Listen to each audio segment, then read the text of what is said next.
अलैक्म हाँ जी भाई, की हाल है? सेहत कैसे? ठीक हो भाई? तलब तां नहीं है, जबरदार टोकन 500 रुपया फीस उत्थे जबरदार देनी है, ठीक है? आई रोजे का महीना है, नेकी का महीना है, ठीक है? हर उंगल 5 बराबर नहीं होंदियां भी, ठीक है? हर बंदा एक जिहा नहीं होंदा है भी, ठीक है? हाँ, अगो तुहाडी अपनी मर्जी भरावा, नहीं काम कराना तुहाडी लादा गल है। वो तो ऐसा क्या तुसांगी तुहाडी तलब सलैक्ट हो जाएगी, जूं औखी होगी। 1000 रुपया तुसी उस टाइम ना भेजो, 1000 रुपये के वेले तुहाडा बंदा दूए दिन काम ते बुलावांगे। 1000 रुपया उस टाइम बंदे की आखिओ काम खलो गया, उस टाइम 1000 रुपया दे दिओ तुसी, ठीक है?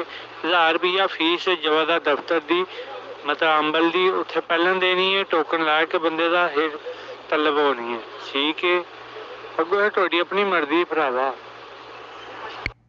आवा कोई चक्कर फराड वाला काम नहीं है, अभी नेकियां का महीना है तू, ठीक है? ना जिहदी आदत है साडे ते ना किसी नूं ना काम कराना होवे ना अगले नूं सीधा जवाब देईदा, भाई साडे तो काम औखा है, अस नहीं कर सकते, ठीक है?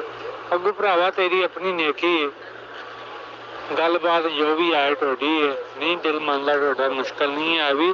तू पैसे भेज दे 500 रुपया, 1000 रुपया के वेले बंदा तुहाडा 2 दिनों बाद तलब औखे हो जाए, तुहाडे बंदे नूं बुलावांगे। 1000 रुपया उस टाइम दिओ कि वेले बंदा तुहाडा काम ते खलो जे, ठीक है? उस भरावा ਇਹ ਇੱਕ पिक्चर भेजी ਤੈਨੂੰ, किहदे वास्ते दुनिया तरसदी है।